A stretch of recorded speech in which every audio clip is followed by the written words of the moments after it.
नमस्कार। फ्रंटलाइन 24 में आप सबों का स्वागत है। मैं मनोहर आनंद झा। अभी हमारी टीम पहुंची हुई है बेनीपट्टी प्रखंड के बसैठ चंदपुरा पंचायत, जहां पर मुखिया पद के प्रत्याशी भास्कर चौधरी जी हम लोग के बीच मौजूद हैं।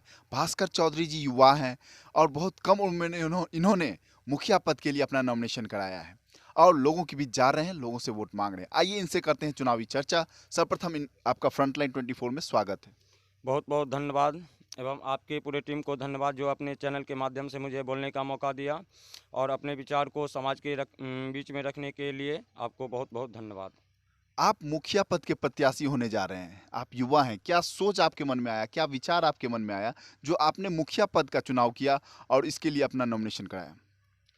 देखिए, सबसे पहली बात तो ये है जो मुखिया का चुनाव है, अगर अगर आप देश स्तर की राजनीति करना चाहते हैं या कोई राज्य के स्तर की राजनीति करना चाहते हैं तो सबसे पहले आपको अपने समाज से शुरुआत करना पड़ेगा, आपको घर से शुरुआत करना पड़ेगा। और जब तक आप अपने घर को सुरक्षित नहीं रखिएगा तब तक आप लोकसभा या विधानसभा में फाइट नहीं कर सकते हैं। तो सर्वप्रथम आपका अधिकार है, अगर एक युवा होने के नाते मैं खुद का बात नहीं करता हूँ, मैं सब लोगों को ये कहना चाहता हूँ कि एक युवा होने के नाते सब लोग मिलजुल कर काम करें और क्षेत्र के विकास में अपना योगदान दें। जब तक हम एक संगठित होकर अगर नहीं लड़ेंगे तब तक विकास संभव नहीं है। और रही बात चुनाव लड़ने की, तो चुनाव लड़ने की जो यहाँ पर क्षेत्र में 15 से 20 साल तक बदतर स्थिति में हम सभी जी रहे हैं, उसको हम बदलाव करने के लिए आए हैं और बदलाव करके रहेंगे। और ये दृढ़ संकल्प लेके हम जनता के बीच में आए हैं और लोग ये भी जानते हैं, क्योंकि जितने भी कैंडिडेट हैं सबको तो जनता देख चुकी है। भले ही चुनाव 5 साल में होता हो, नेता एक बार हारता है, लेकिन हम सभी जनता 5 साल हारते हैं।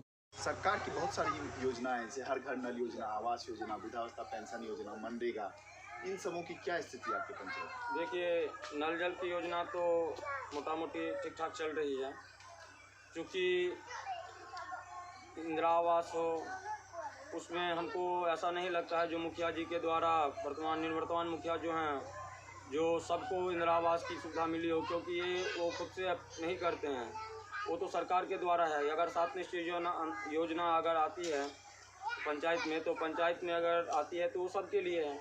और बिजली, सड़क और इंदिरा आवास की योजना जो कि है तो वो तो सबके लिए है और सबके लिए है। लेकिन हमारे हिसाब से नहीं, या पब्लिक के हिसाब से रखिए तो अभी तक नहीं लगता है जो 30% से ज़्यादा व्यक्तियों को 30% भी नहीं मिला है।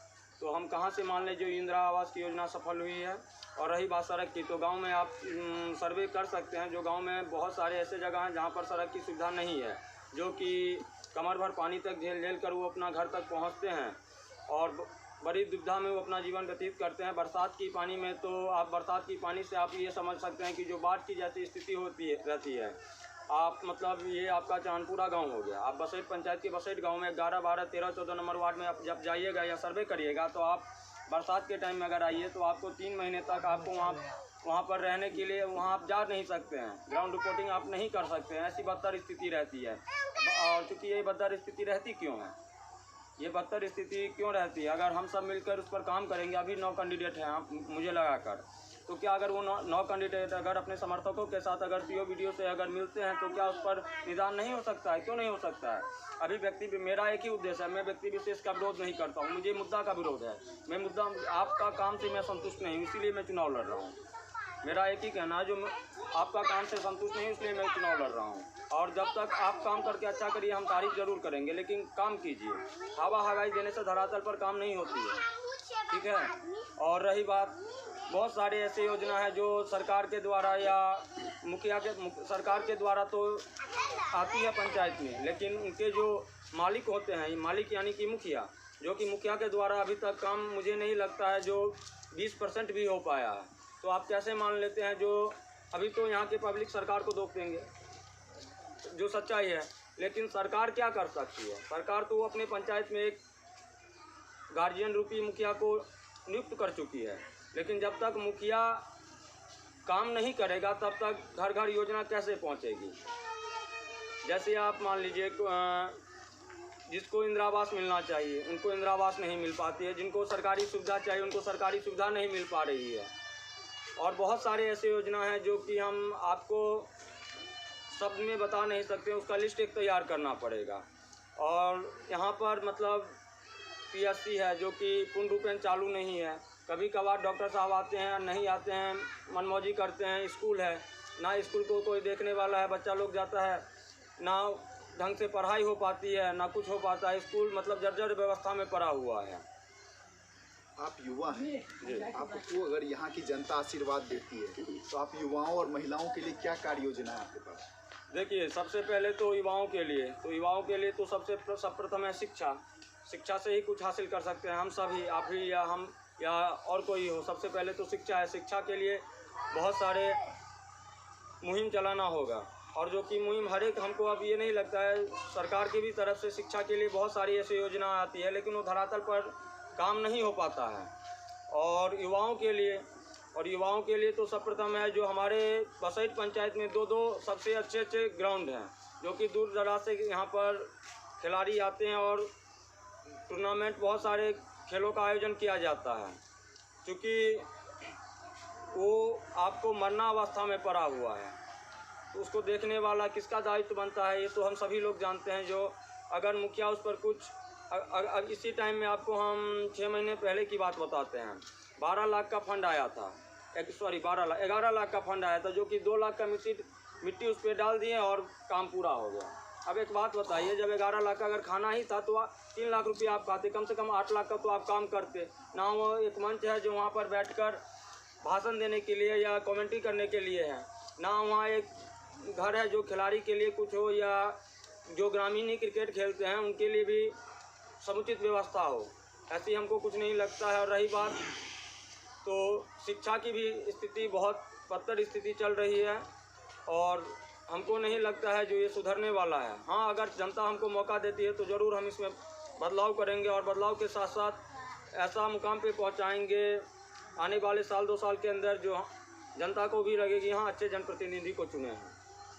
आप जितने भी जनप्रतिनिधि हैं उनमें से अपने आप को कैसे बेहतर मानते हैं कि अगर आपको यहाँ की जनता से बात देती है और मुखिया बनाती है तो आप कैसे काम करेंगे, आपके काम करने का अंदाज क्या रहेगा? देखिए, सबसे पहली बात तो हम युवा हैं।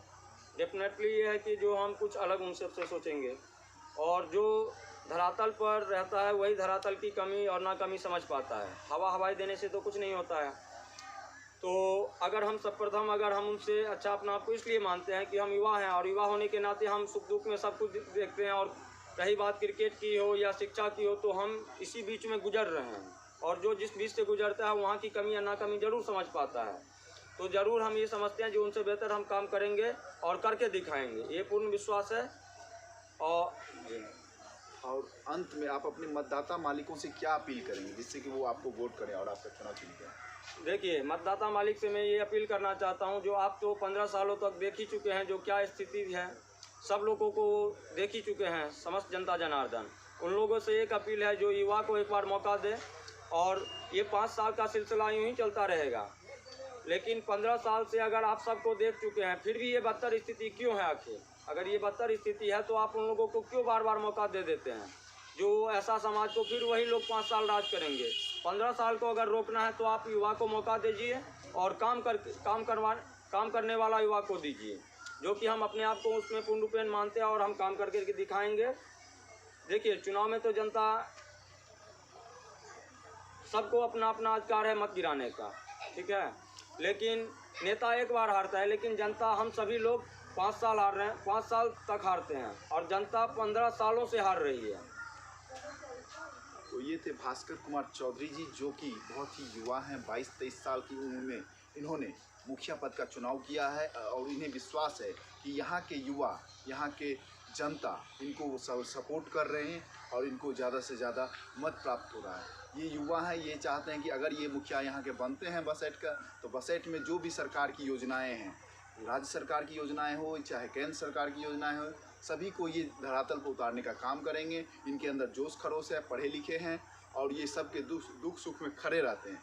इसलिए इन्हें विश्वास है कि अगर जनता इन्हें यहाँ का मुखिया बनाते हैं तो ये अपने पंचायत का विकास करके अपने पंचायत को आदर्श पंचायत बनाने का काम करेंगे। बने रहिए हमारे साथ फ्रंटलाइन 24। धन्यवाद।